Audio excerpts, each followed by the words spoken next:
अस्सलाम वालेकुम रहमतुल्लाहि व बरकातुहू। वालेकुम अस्सलाम व रहमतुल्लाहि व बरकातुहू। शेख, एक सवाल है, आप बताइए मौजू में। अल्लाह के नबी साहब से मोहब्बत करना लाजिम है और फर्ज है, एक ईमान का हिस्सा है।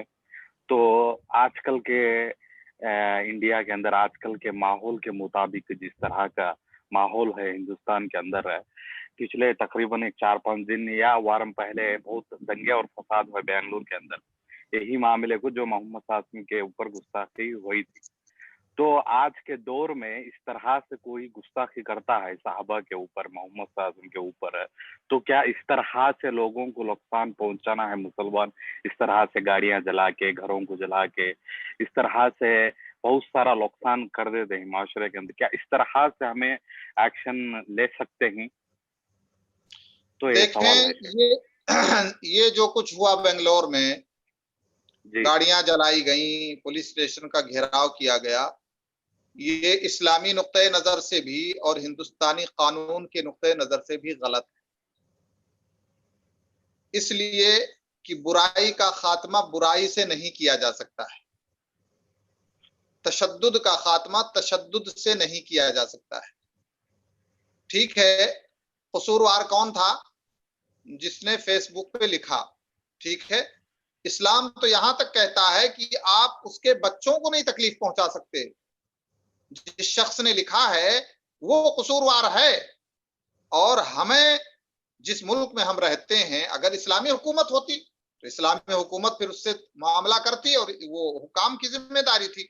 लेकिन चूंकि हम ऐसे मुल्क में रह रहे हैं जहां पर इस्लामी हुकूमत नहीं है, तो हमें दरअसल कानून का सहारा लेना चाहिए अपने गम और अपने गुस्से के इजहार के लिए। आज जिन लोगों ने इस तरह का रवैया किया, उनको क्या हासिल हुआ? कुछ नहीं हासिल हुआ, हमारा नुकसान हो गया। इसलिए कि आज दुनिया जो इस्लामी तालीमात से नावाकिफ है, वो क्या कहेगी? वो यही कहेगी कि ये दहशतगर्द लोग हैं, ये नुकसान पहुंचा रहे हैं, ये अमन पसंद लोग नहीं हैं।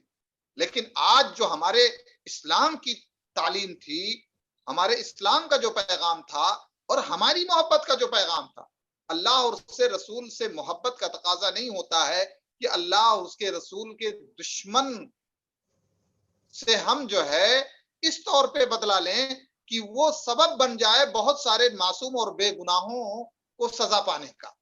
आज क्या हुआ? आज उन्हें एक रास्ता मिल गया, खासतौर से ऐसे माहौल में जहां पर मुसलमानों पर तशद्दुद करने के लिए एक बहाना तलाश किया जाता। हमने बहाना दे दिया। इस बहाना को देने के बाद क्या हुआ? कितने लोगों की गिरफ्तारी हुई? जितने लोगों की गिरफ्तारी हुई उन पर क्या क्या दफा लगेंगे, दफात लगेंगे। ठीक है, उनके साथ उनकी फैमिलियां होंगी, कितने लोगों की, उनके लिए जो एक हर फैमिली के साथ जो एक कमाने वाला इंसान जुड़ा हुआ था, वो आज जेल में बंद कर दिया गया। कतई नजर इसके कि जेल में उसके साथ कैसा मामला किया जा रहा होगा, कैसी अजियत दी जा रही होगी, इसलिए कि सबके सब दुश्मन है। तो हमने अपनी इस नाजेबा हरकत से सिर्फ अपने लिए नहीं, अपने बाल बच्चों के लिए, अपने पड़ोसियों के लिए, अपने भाइयों के लिए एक तकलीफ का माहौल पैदा कर दिया। और हमारा इस्लाम जो है इस बात की इजाजत नहीं देता। जिसे भी कुछ करना हो वो हमेशा इस बात को अपने पेशे नजर रखे कि मन रआ मिनकुम मुनकरन फलयुगय्यिरहु बियदिही, जो कोई मुनकर देखे तो उसे वो अपने हाथ से मिटा दे। कब? जब उसके पास ताकत हो। और ताकत का मतलब ये नहीं है कि आज हमने इजहार कर दिया, ताकत दिखा दी, गाड़ियां जला दी, सब कुछ कर दिया और उसके बाद हम भीगी बिल्ली बन गए, पकड़े गए, जेल में बंद हो गए। कहां गई हमारी ताकत? इस ताकत को ताकत नहीं माना जाता है। ताकत का मतलब यह है कि आपका ऐसा पावर हो कि जिस पावर के इस्तेमाल से आप मुनकर मिटा दें और दूसरी मुनकर वजूद में ना आए।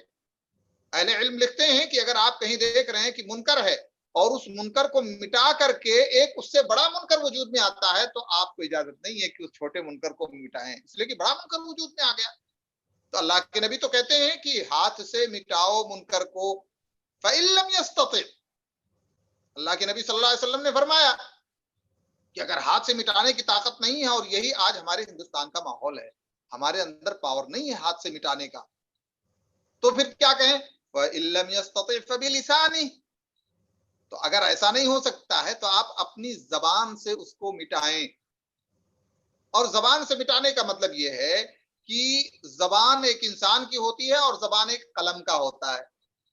तो इस जबान से भी आप मुस्बत अंदाज में इस मुनकर के सामने एहतजाज करें और अपने कलम के जरिए कानून तक इस नाराजगी को पहुंचाएं और ये साबित करने की कोशिश करें कि हम शरीयत इस्लाम को आप छोड़ें, हमारे हिंदुस्तान का कानून इस बात की इजाजत नहीं देता है कोई किसी के दीन पर इस तरह की टिप्पणी या दीनी रहनुमा पर इस तरह की टिप्पणी करे। तो खुलासा कलाम ये है कि यहाँ पर एक मुनकर को मिटाने के लिए उससे बड़ा मुनकर वजूद में आ गया और जो सच्चा मुजरिम था वो हिमायत में आ गया। आज उसको हिमायत मिल जाएगी, सिक्योरिटी मिल जाएगी, इसलिए कि उसने वो काम किया है जो कि हमारे मुल्क की अक्सरियत चाहती है। तो आज उसको सिक्योरिटी भी आपने दिला दी अच्छी खासी, उसका तो अच्छा हो गया।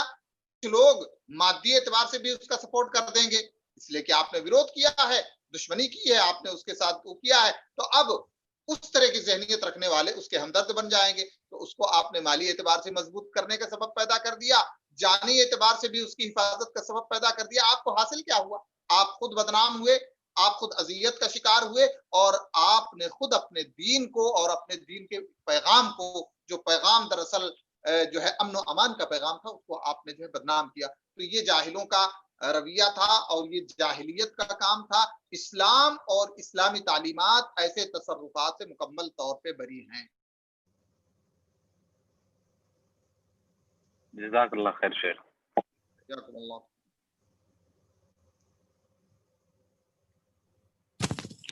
अस्सलामु अलैकुम वरहमतुल्लाहि वबरकातुहू शेख।